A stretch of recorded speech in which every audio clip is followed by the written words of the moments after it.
Assalamualaikum warahmatullahi wabarakatuh. Kami dari SMA Negeri 8 Balikpapan dari kelas 11 kami dari kelompok 3 akan membahas mengenai hormon dalam reproduksi manusia menggunakan gaya belajar kinestetik. Akan tetapi sebelum itu biarkan memperkenalkan diri. Saya Alifia Putri. Saya Falika Khadijah. Saya Marta Sabila. Saya Indira Diaratri. Saya Nabila Cahya. Saya Ririn Dwi Aulianti. Halo, kalian lagi belajar apa nih? Kita lagi belajar hormon dalam reproduksi manusia. Emangnya kalian membahas apa aja? Kita ngebahas soal organ reproduksi, proses kehamilan, dan juga proses menstruasi. Dan juga KB. Nah, sebenarnya organ reproduksi itu apa ya sih?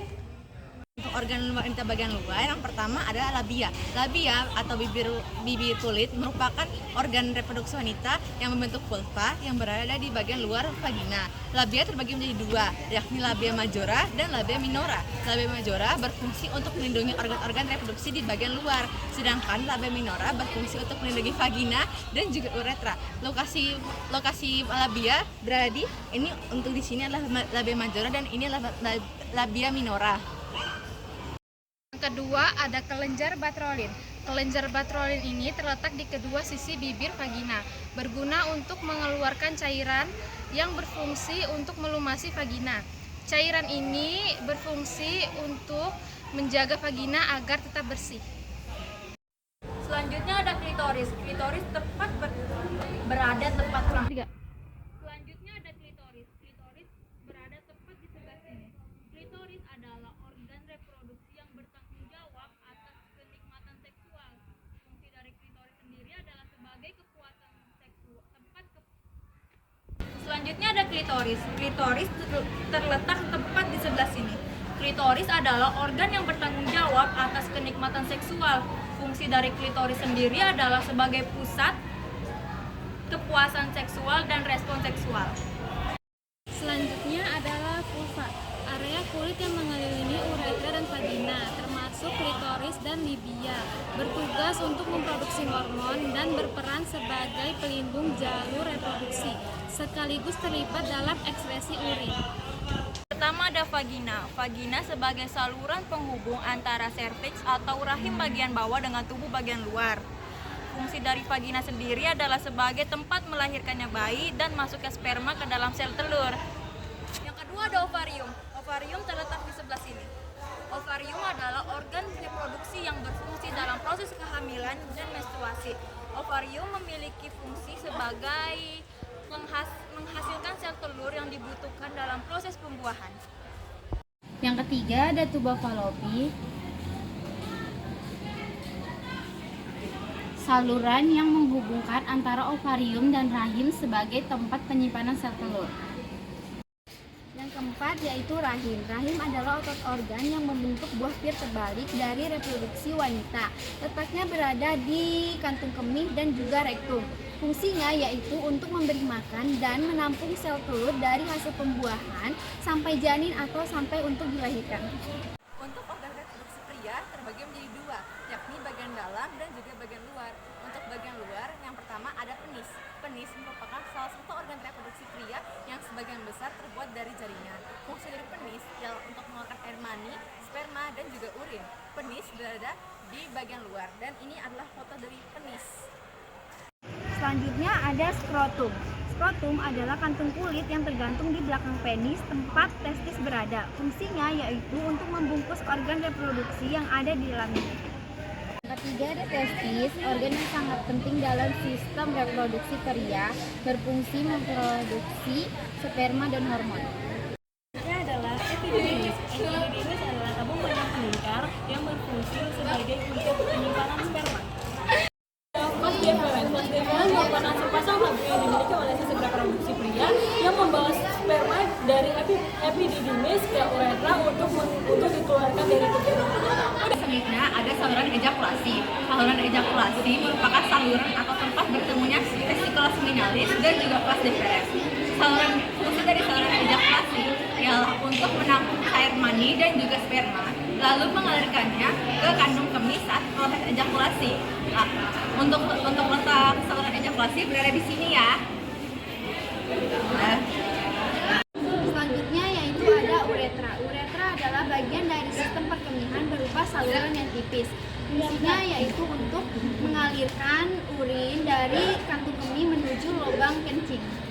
Ada vesicula seminalis, yaitu sepasang kelenjar di sepanjang bagian belakang dasar kandung kemih pria, berfungsi menghasilkan cairan yang membentuk air mani yang dikeluarkan saat ejakulasi.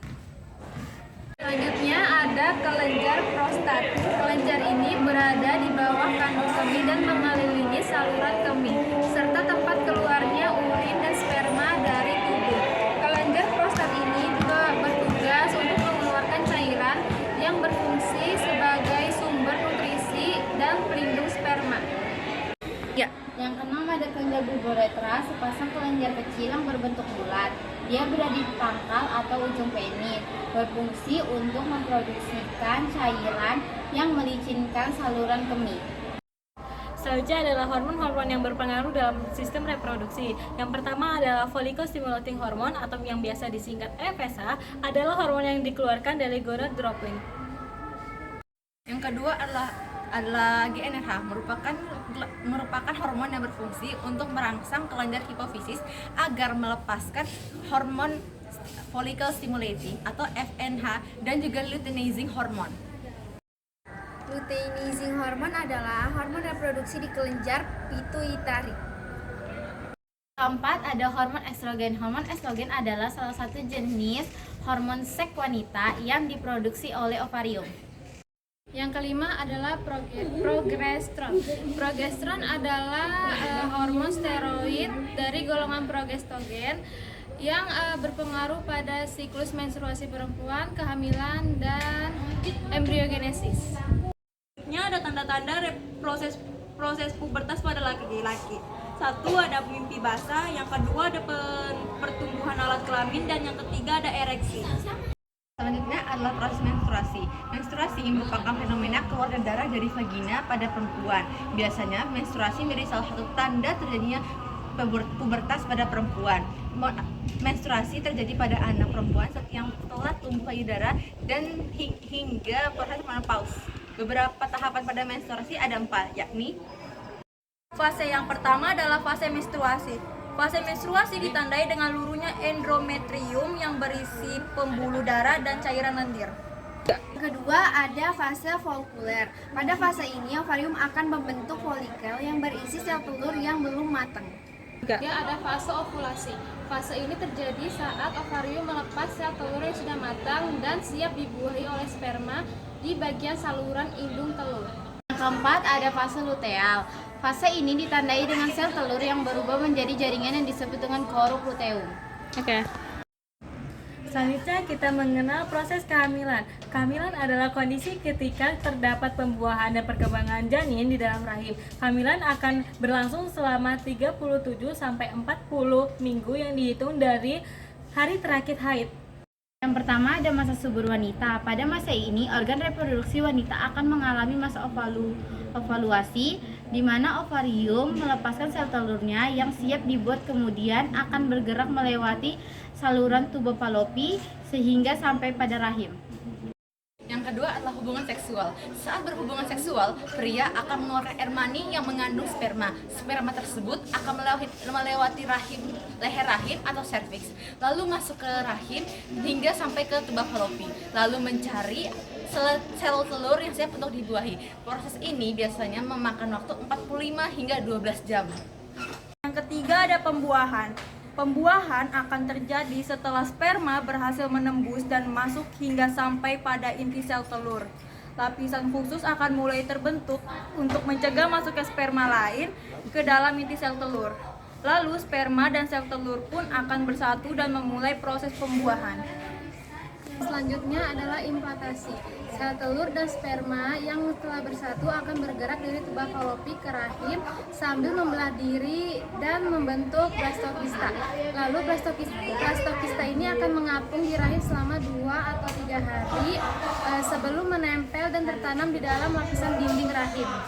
Yang kelima ada pembentukan embrio. Blastokista yang sudah menempel dan tertanam ke dalam lapisan dinding rahim akan mengalami pembelahan sel hingga berkembang menjadi embrio dan juga amnion. Selanjutnya ada penyakit dalam organ reproduksi. Yang pertama ada sifilia, yang kedua ada gonorrea, yang ketiga ada infertilitas, yang keempat ada gangguan menstruasi. Selanjutnya ada KB atau Program Keluarga Berencana, merupakan upaya pemerintah untuk mengendalikan laju pertumbuhan penduduk serta untuk membentuk keluarga yang berkualitas. KB terdiri menjadi beberapa jenis. Yang pertama adalah intrauterine device, yang kedua adalah implan, ketiga sterilisasi, keempat kondom, kelima pil, dan keenam suntik KB.